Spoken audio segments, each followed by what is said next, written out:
जम्मू कश्मीर के अनंतनाग जिले में सुरक्षा बलों के आतंकियों के साथ मुठभेड़ जारी है। दोनों तरफ से जबरदस्त फायरिंग हो रही है। आपको बताएं कि अनंतनाग में उजैर खान समेत लश्कर के 2 आतंकियों के छिपे होने की खबर है। इसी को देखते हुए सुरक्षा बलों ने सर्च ऑपरेशन तेज कर दिया है। पूरे इलाके में ड्रोन और हेलीकॉप्टर्स की मदद से आतंकियों की तलाश की जा रही है।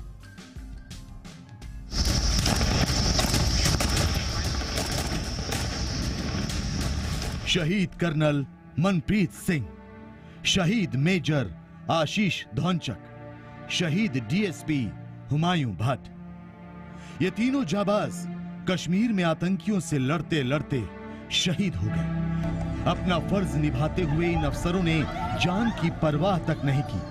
बुधवार को अनंतनाग में गडोल के घने जंगलों में क्या हुआ, एक ऑपरेशन में शामिल 3 अफसर कैसे शहीद हुए, इससे जुड़ा बड़ा खुलासा हुआ है। बुधवार को अनंतनाग में आतंकियों के छिपे होने की पुख्ता जानकारी मिलने के बाद सेना और पुलिस ने साझा ऑपरेशन शुरू किया। कर्नल मनप्रीत सिंह की अगुवाई में 23 जवानों की टीम आतंकियों के ठिकाने की तरफ बढ़ी। तभी जंगल में एक झोपड़ी में छिपे आतंकियों ने ताबड़तोड़ फायरिंग की। हमला घात लगाकर किया गया। तो क्या आतंकियों के पास सेना के ऑपरेशन की जानकारी पहले से थी? आखिर आतंकियों तक ऐसा टॉप सीक्रेट इनपुट कैसे पहुंचा और उन्होंने सेना पुलिस के अधिकारियों को ही टारगेट क्यों किया? इसके पीछे आतंकियों का क्या मकसद हो सकता है? अनंतनाग के जिस इलाके में अफसर शहीद हुए वहां घना जंगल है, दूर दूर तक सिर्फ ऊंची पहाड़ियां हैं। आशंका जताई जा रही है कि ऐसे इलाकों को अक्सर आतंकवादी छिपने के लिए इस्तेमाल करते हैं। अफसरों को निशाना बनाने के बाद आतंकी फौरन वहां से भाग गए। इसके बाद सेना ने वो झोपड़ी नष्ट कर दी जिससे घात लगाकर आतंकियों ने हमला किया था। घने जंगलों में आतंकी पहले से छिपे थे। इसका इनपुट मिलने के बाद सेना ने ऑपरेशन शुरू किया, पर जिस तरह आतंकियों ने हमला बोला उससे सुरक्षा एजेंसियों के सामने नई चुनौती खड़ी हो गई। सूत्रों के मुताबिक अनंतनाग में हुआ हमला भी आईएसआई की साजिश का हिस्सा माना जा रहा है। अनंतनाग हमले को लेकर आईएसआई की बड़ी साजिश का खुलासा हुआ है। सूत्रों के मुताबिक पीओके में सक्रिय कई ठिकानों में आतंकियों की संख्या अचानक बढ़ी है। एलओसी के नजदीक लॉन्च पैड पर जहां पाकिस्तानी सेना तैनात है, वहीं पर आतंकी शिफ्ट किए गए हैं। इसका मकसद भारतीय सेना की किसी भी स्ट्राइक से आतंकियों को बचाना है। अनंतनाग जैसे टेरर अटैक के बाद सेना का ऑपरेशन 2 गुनी रफ्तार से शुरू हो गया है। आतंक का सफाया करने के लिए भी हमारी सेना मिशन मोड पर है और देश की खातिर मर मिटने वाले हर अफसर और जवान की शहादत का बदला जरूर लिया जाएगा। अनंतनाग से खालिद हुसैन और दिल्ली से मनीष शुक्ला के साथ ब्यूरो रिपोर्ट, जी मीडिया। और सेना के इस ऑपरेशन में आतंकियों का मुकाबला करने वाले 3 जांबाज अब इस दुनिया में नहीं है।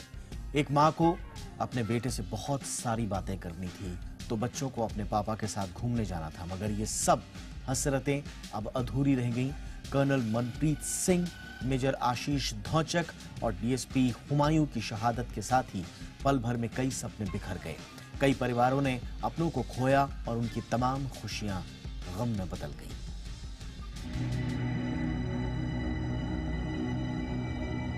जनवरी में, उसके बाद नहीं आया छुट्टी। अब आना था अक्टूबर में आना था छुट्टी। कर्नल मनप्रीत सिंह की मां को अक्टूबर में बेटे के घर आने का इंतजार था। मां अपने लाडले की राह देख रही थी, पर यह इंतजार खत्म होता मां अपने जिगर के टुकड़े को जी भर कर देखती, उससे पहले ही शहादत की खबर आ गई। अनंतनाग में शहीद हुए कर्नल मनप्रीत सिंह का परिवार मोहाली में रहता है। बेटे की शहादत की खबर सुनकर मां के आंसू थम नहीं रहे। मां के साथ कर्नल मनप्रीत सिंह की आखिरी बार 10 सितंबर रविवार को बात हुई थी।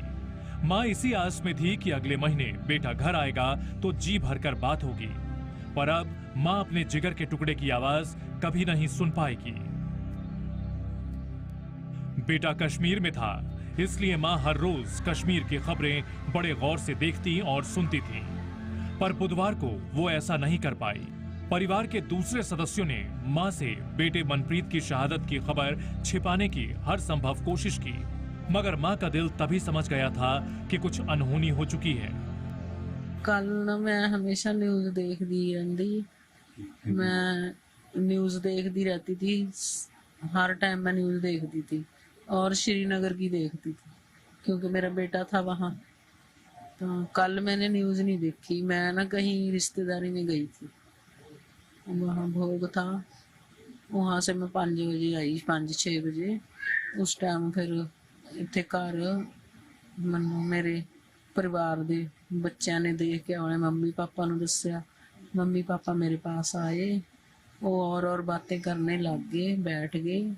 मेरे को शक हो गया था वहाँ कोई बात है, ये उदासी में आ। और इस बीच केंद्रीय मंत्री जनरल वीके सिंह ने बड़ा बयान दिया है। वीके सिंह ने कहा है कि पाकिस्तान पर दबाव डालना ही होगा, पाकिस्तान को हर हाल में अलग थलग करना होगा। वही मैं कह रहा हूँ कि अगर उसके ऊपर दबाव डालना है तो उसको अलग थलग करना पड़ेगा। उनको पता चलना चाहिए कि आप नॉर्मल चीज़ों के अंदर हमारे साथ रिश्ता तब तक नहीं कर सकते जब तक आप खुद नॉर्मल नहीं हो।